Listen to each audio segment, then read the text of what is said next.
This is the Aftermarket Radio Network.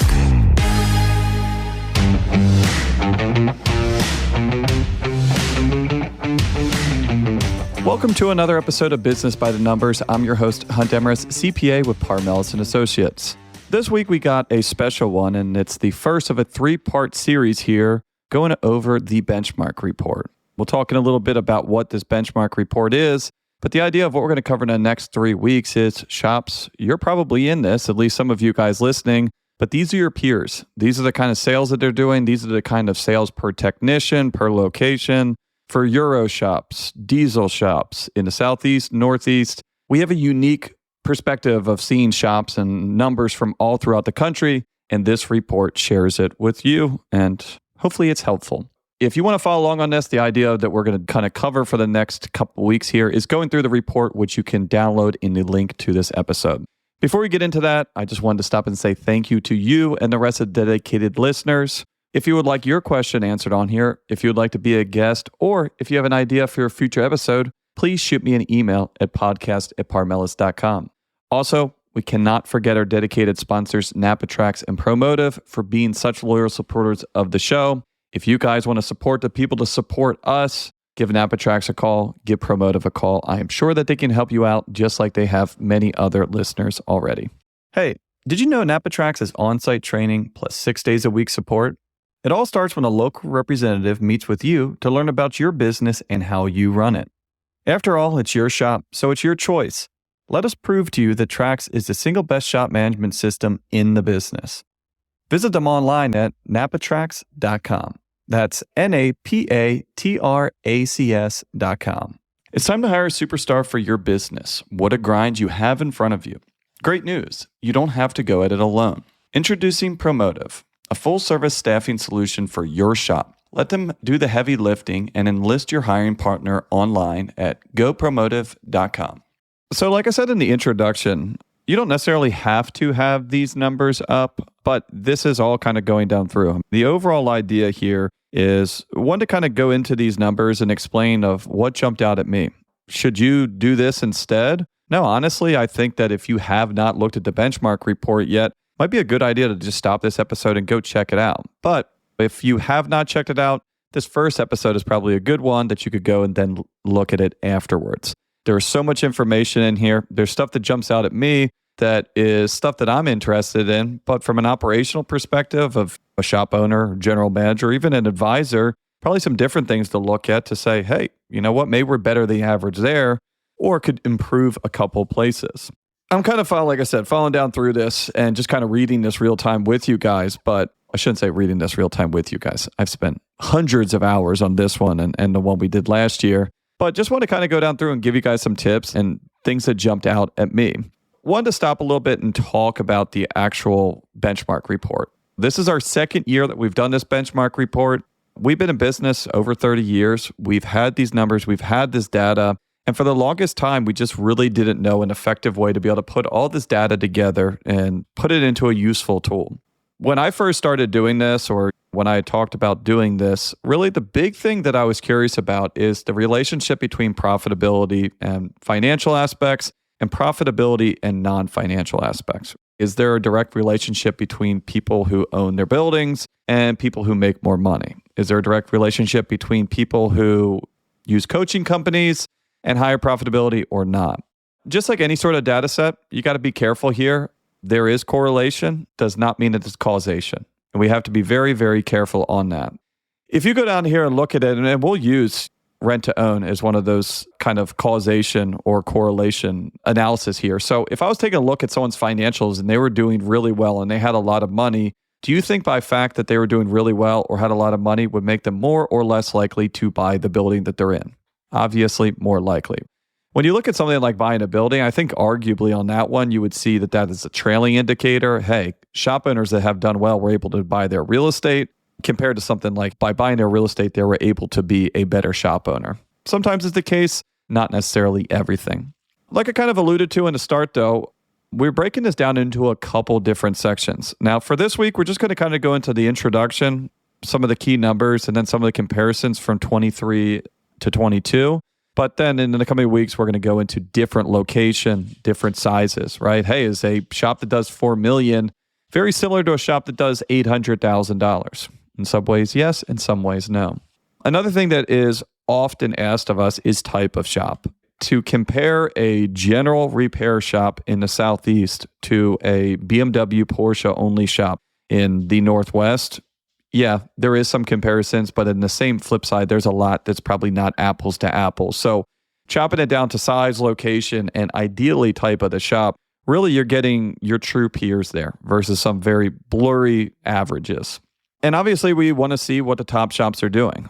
Some of this stuff is, hey, what are the top shops doing? And again, some of that is correlation, not causation. But then there is some commonalities that a lot of the top shops are doing. And then unfortunately, on the bottom side of things, there are some commonalities that a lot of the pitfalls to avoid. Between the financials and non-financial aspects of this, hopefully it kind of gives you some solace of, hey, you know what? Looks like other people are, complaining about that, struggling with that. Or maybe a wake-up call of, you know what? A lot of people are a lot farther ahead of me, and I didn't think that was possible. Let's get into it and see what we see here. Kind of going into the first one here, this is our snapshots. And so snapshots are probably going to be the most key numbers that are thrown off. If you're talking about your shop, these are the snapshots that you're probably going to tell to your coach. Average monthly sales, average sales per technician, gross profit, ARO, and then we got a whole wall of numbers here. When I'm taking a look at this, average sales, so average of this study was around $150,000. That's kind of, I would say, a wheelhouse of our client base on it. That averages to be about 1.8 million. The median is probably lower than that. I would say our median shop size is right around $100,000, $120,000 a month. But there's some big ones in here that really will kind of skew that average sales side. As a point of fact on that, now, is there some outliers in here? Some shops that are marching to the beat of their own drum? Sure. We have shops of all different shapes and sizes. And I thought that aspect was actually extremely important to put in here because there is outliers, good or bad, but that's the industry. Now, there was some stuff, some people's businesses that didn't match up, that things were removed or not included in here. But these are true numbers. Every single year, I have someone that emails me and says, hey, those numbers aren't right. Doesn't mean the numbers of your shop. Doesn't mean that they're numbers of your shop or shops in your area. But yeah, these are real numbers, real shops, real people. Overall sales is, like I said, I'm not sure that that's something that if I'm a shop owner, I'm looking at and being like, oh, wow, that's really comparable to me. What was comparable to me, though, is sales per technician. Sales per technician was averaging $32,000, and that's obviously going to be on a monthly basis. If that's an annual basis, you probably got some trouble. So what that's saying is shops in this study are averaging right around $384,000 worth of sales per technicians. So if you're sitting here right now saying, hey, I got 2 technicians doing $800,000, yay, that's probably right where you want to be. Where that wake-up call comes in is if you got 4 technicians out there barely cracking $800,000 and they're yelling at you, boss, we need another guy. Because the numbers here, based on other shops or how they're operating, do not dictate it. Does that mean that's what's going to happen in your shop, what needs to happen? Maybe, maybe not. But again, just some information here for you to use as you please. So going down into the kind of key areas of the business, which is really overall gross profit. I have a joke, and some of my clients have probably heard this, and I always say, if you do labor and parts, you can screw up everything else. There is an aspect of that's true, right? If you get parts and labor correct, if you make enough gross profit on those, you can really screw everything else up. Is that they are the most important things in your business? Absolutely. They're also kind of the only things in your business. If you really strip down an auto repair shop, that's what this is. You're selling parts and labor. Sure, you got shop supplies, sublet, tires, and a number of other things, but this is the core business. When we look at overall labor gross profit on here, we're averaging right around 58, 59%, which means if you have a $100 labor sale, average shop is keeping $58.50 of that $100. The other $41.50 is going to technicians and stuff like that. Now, the parts cost side of thing, or the parts gross profit, average shop in this study was just over 45% on parts. When we take a look at shops, that's where I would say the types of shops are going to come into here, really for both of those numbers. There's less of a dispersion on labor gross profit depending on the type of the shop. Even though more specialized shop, we generally will see higher labor gross profit, but the same flip side, right? Some of my highline shops where they're very specialized, working on Lamborghinis, Rolls Royce, stuff like that, they make their money on labor generally, especially from a percentage standpoint. Really, that comes from two aspects. One of which is the availability of parts. The Euro shops, specialty shops, exotic highline shops. If you're looking at a brake rotor, there might be one brake rotor. It might be a Bentley brake rotor. There's no aftermarket. There's nothing. And again, if you're comparing that brake rotor to a Honda Civic, you could be looking at 10 times the cost, 100 times the cost, a lot more. I remember my client was telling me last year that he was doing it on a Wraith or a Phantom, and one of the rotors alone was $2,500. Now, someone's going to butcher and be like, that's not the right one. I don't remember what it was. It was super expensive. The reason I bring that up is, let's say that we have 4 rotors for a Honda Civic. That's probably $250 cost. If you buy really, really nice ones, it's not too bad to mark it up to $500, right? Get your 50% gross profit. Now, let's say that you have that one brake rotor for that Bentley or that Rolls Royce. $2,500, 50% gross profit on that would be $5,000, right? Because 50% is doubling the cost. That's going to be hard to do. It's going to be impossible. All these guys, I see your numbers. I see these highline shops. You just can't make as much money from a percentage standpoint.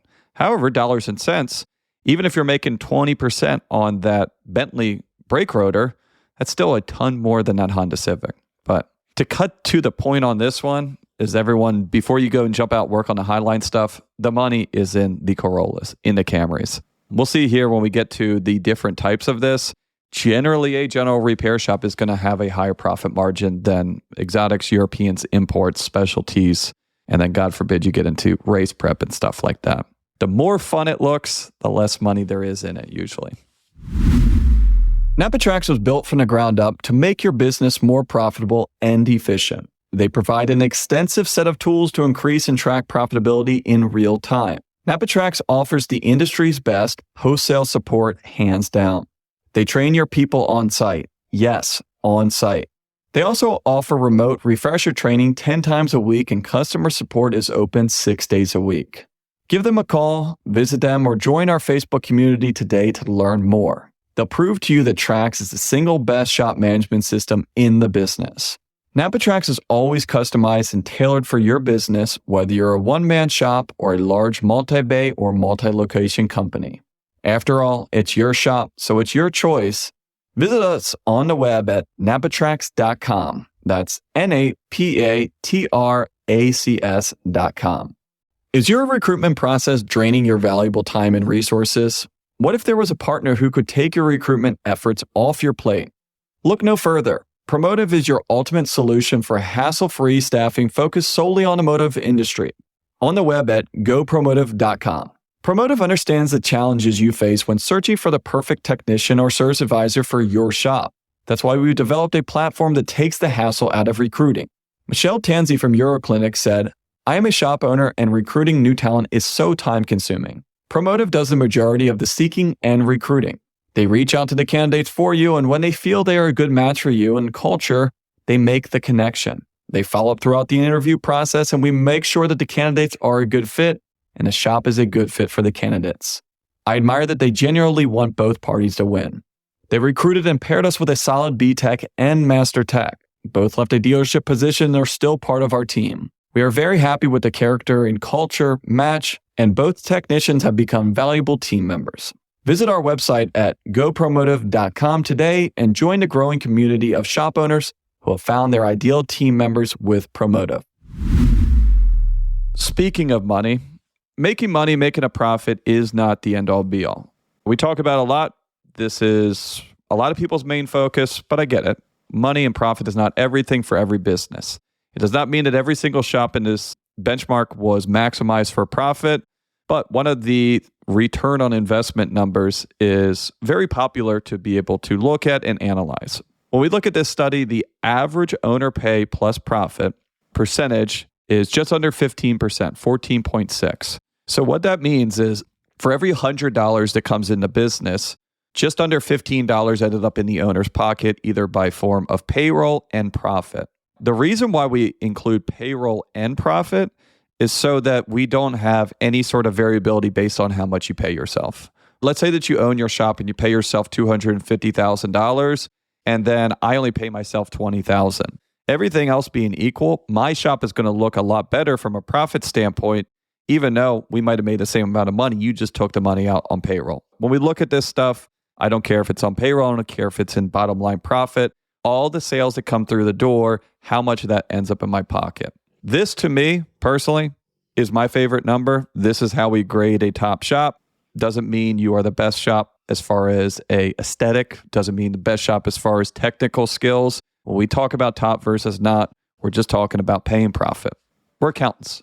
What else are we going to talk about here? And lastly on this page, we want to talk about average repair order. And this number really doesn't probably have any bearing on anything because this is including Euro shops, diesel shops, heavy duty shops, everything. But that number was around 675. Where I said some of these numbers are really not useful, maybe in your day-to-day type thinking, the reason that we do this, or one of the other reasons that we do this, is it is an overall snapshot of the industry. One of the biggest things that we're kind of comparing here with all of these numbers is how some of these numbers compare to 2022. Right? We're talking in 2024, so the first year we did with all of our clients 2022 figures. This one is 2023, and then next year you get the point. I'm not sure what I was hoping for here. I think I was, to a certain extent, hoping that there were some big differences so that there was some stuff to talk about. Really, overall, from what I saw here, I didn't really see any major changes, but this is what the shops are doing. Flash forward to today, and I know we're not doing a 2024 benchmark here with the 2024 numbers. I would say the end of 23 and into 24, things have started to slow down, but overall average sales are up. What are we up here? We're up about 4 or 5% overall average sales. Productivity seems to be staying pretty steady there. Overall gross profit dollars, very similar. Labor gross profit slightly fell, and I'm going to talk about that in a second. Parts gross profit similar. Gross profit overall, like within 0.2 points for you guys. Pretty much from a front line or top line revenue standpoint, we saw a little bit of an increase, and arguably that's just inflation. If we're up 3 or 4%, that's probably just you guys increasing your labor rates and the parts houses increasing the price of parts, right? Everything's getting slightly more expensive, so we saw a slight bump on that.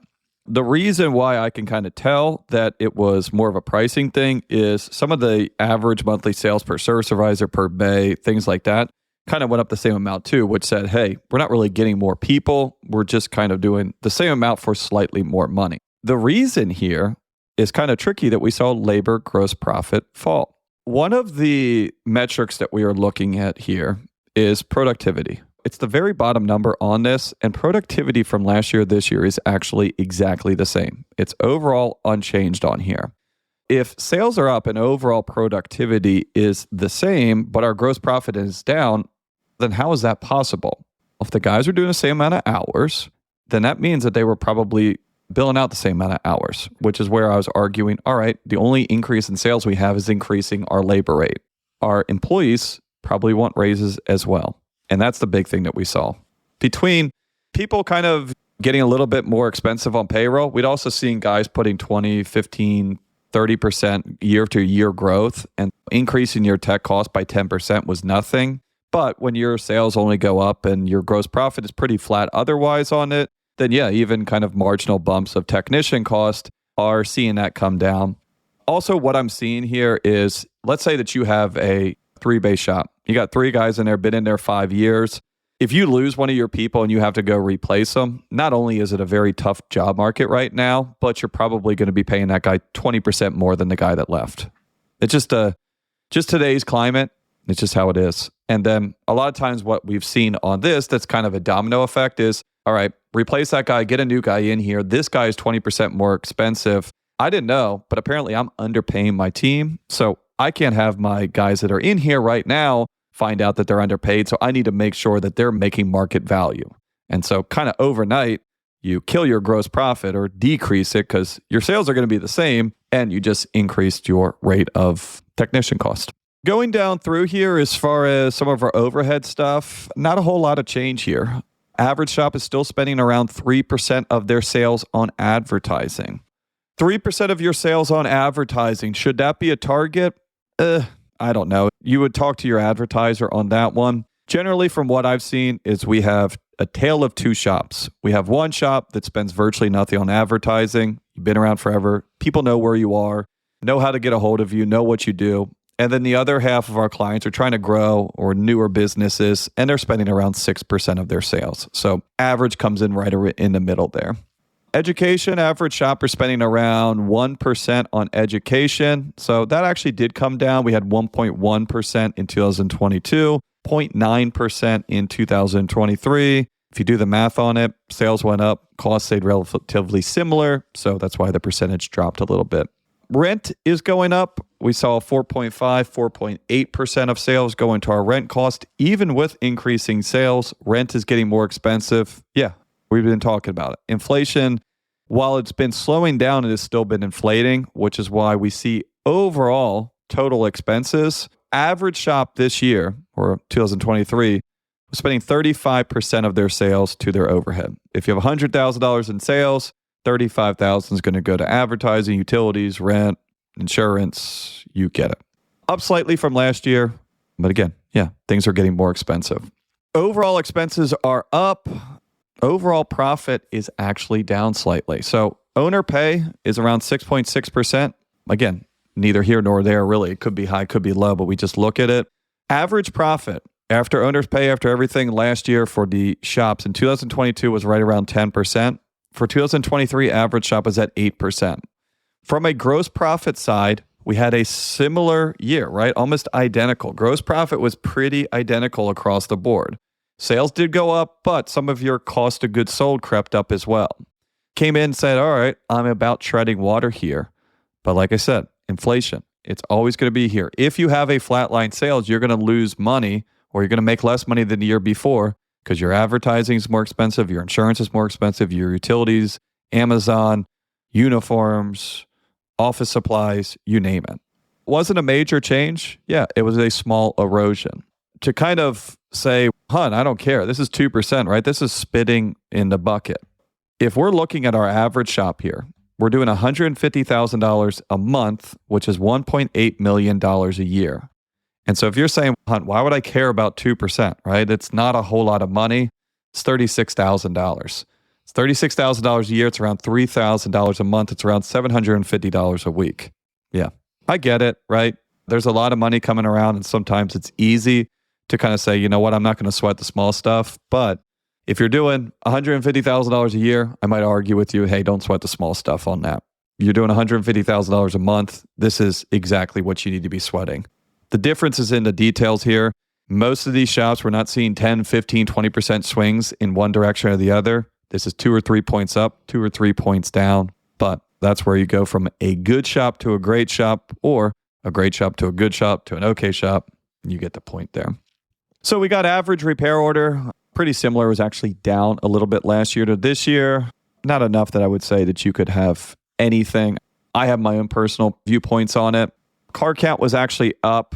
We saw that, I think, across the board, honestly, here is people kind of being a little bit less money in their pocket, less government money coming in there, and maybe taking a couple more cars to get the same amount of revenue.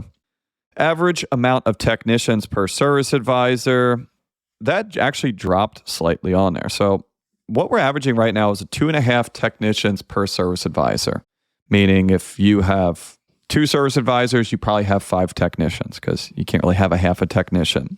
Generally what we see, again, most people aren't cutting technicians in half. It's split right down the middle. Some people run 2 techs for every 1 advisor. Some people run 3 or some sort of mixture in between. Going from 2.55 down to 2.4, again, doesn't seem like a lot, but it's going in a weirder direction. That means that either people are losing technicians, so they're keeping their advisors the same and they maybe lost a person or 2, or maybe some people are ramping up, and I have seen this firsthand. A lot of people came into 2023 ramping up for hitting the next step in sales. I need another person on the counter, and then realized, hey, we maybe didn't need that person on the counter. Maybe you changed your mind and let that person go, but for a little bit there, still had them. So we got labor rate on here. So average labor rate, 2022, 151. Average labor rate, 2023, 163. And then there's another one that is labor rate divided by labor gross profit. It's kind of a weird one, but it's kind of factoring in your labor rate, but also how profitable those dollars are. But again, it's moving in the same direction, up about 10 points or so. And then, like I said, productivity exactly the same at 57%. Before we kind of wrap it up on these last page here of the non-financial stuff, I want to talk quickly on productivity. This productivity number on here, 57%, that does not mean that these guys were flagging 57% of their hours. It actually has nothing to do with flag rate because flag rates are very subjective.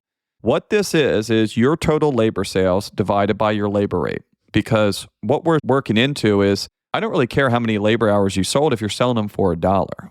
That's not a true labor dollar hour sold. How many hours did you sell at your street rate? You say, all right, I sold 3,000 hours at my street rate. All right, how many technicians did you have? All right, I had 2 technicians. So you divide that out and say, all right, based on this, 3,000 hours of labor hours sold, 2 technicians work around 4,000 hours a year. I'm at 75% productivity. That number is always going to be less than what NapaTrack says, because NapaTrack is going to include stuff that I just pay my guy an hour for that DVI. We don't get paid for it. So my exercise would not count as an hour sold, while NapaTrack's would. Take a look at that number. When I look at my clients' books, that's what I use. Hey, what's your street rate? Divide your labor sales by that amount. Because again, yeah, it's cool to see different hours at different rates, but more or less, if we're not getting paid and we're not getting paid our street rate, I don't care about the hours sold. Look at those, compare it, see where you stand, and yeah, would love to hear your thoughts on any of that stuff. Wrap it up here. We got some of the non-financial stuff, and then next week we're going to get into some of the strengths and weaknesses and top versus not. And then lastly, in 2 weeks, we're going to wrap it up with some of the different data sets based on location and type of shops and stuff like that. We asked a couple questions on here, and this is a big one. I'm going to stop right here and say this very slowly because this is one I want input on. What would you guys like to see for the non-financial data? So the financial data, we get all off of your financials. The non-financial stuff is we're doing surveys. We're asking people's questions. So if you guys want to see something on here and we haven't been measuring in the past, shoot it over. We'd love to kind of get your input on what people would like to see. But what we found on here is kind of the big ones that we usually get asked about. Are people doing DVIs or not? 85% are saying yes. I would have thought that would have been more. I thought almost everyone was doing them now, but I guess not. What shop management software are you using?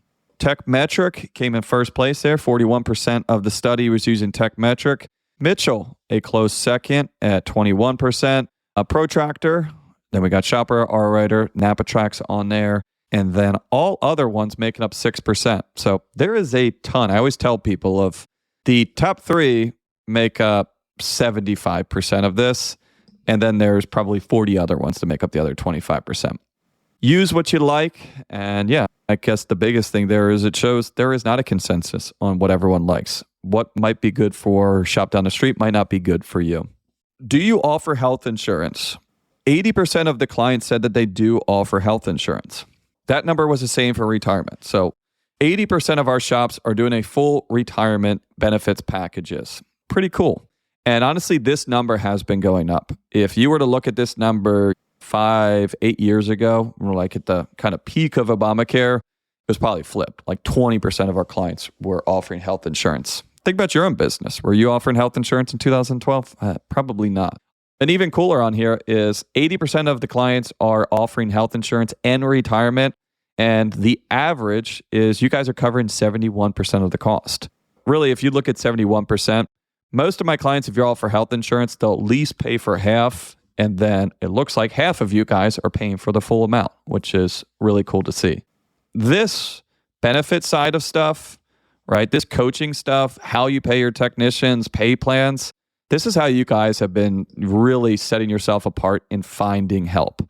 How much they get paid and what they're working on from the input I've been hearing from you guys hasn't really been making the difference in landing those top talent. It's offering a full benefits package like some of the big guys do and really paying for some of that stuff because people will leave for health insurance. It's a real fact and we see it happening.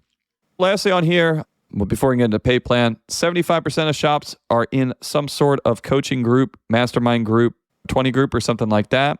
Now here's the cool one. And I tell people this all the time. What is your tech pay plan? We have them all across the board because I know that you guys said you have to be flat rate or else you can't make any money. Or flat rate's the devil. You had to pay hourly or salary. We got 40% salary, 38% flat rate, 22% some sort of mixture commission-based stuff for technicians. There's no consensus, guys. And these change all the time. And we'll talk about the top versus not next week, but there's no correlation there either. If flat rate's working for you, don't listen to someone else and tell you got to change it. If it's not, then hey, couldn't be worse, right? And lastly on here, 51% of our service advisors are paid on commission. The other 49% are salary or hourly, right? So really on the service advisor stuff, the salary or hourly people, most of those guys still probably have some little spiff or bonus package on it. But yeah, advisors generally 60, 80% base pay and then maybe 20 to 40% commission.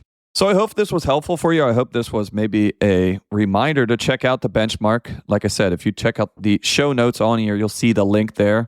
All I ask is if you enjoy it, please share it. If you want to share it with your tribe, if you want to share it with your 20 group, if you want to share it with your team, I'm happy. Do what you want, share it with people. It's always kind of funny. I appreciate you guys do reach out and say, hey, do you mind if I share this with whoever else? No, I love it. I like this stuff. Obviously, you can hear my voice. I get interested, but I'm even more excited to give it to you guys and hear, wow, this is pretty cool. I've wondered about some of these things and wasn't able to see it. So yeah, share away, guys. Thanks again for joining me on Business by the Numbers. As always, if you have any questions about the benchmark or anything else, want to be a guest or have an idea for an upcoming episode, shoot me an email at podcast@parmelis.com. Thanks for joining me on the Aftermarket Radio Network. You can find all shows on the aftermarketradionetwork.com and on your favorite podcast listening apps. So thanks again for joining me on Business by the Numbers this week. Stay safe, and I will talk to you guys next week with part 2. You've been listening to Business by the Numbers with Hunt Demarest on the Aftermarket Radio Network. Follow Hunt on your favorite podcast listening app. Let him know what you'd like him to cover. His email is in the show notes. Hunt is all for advancing the aftermarket.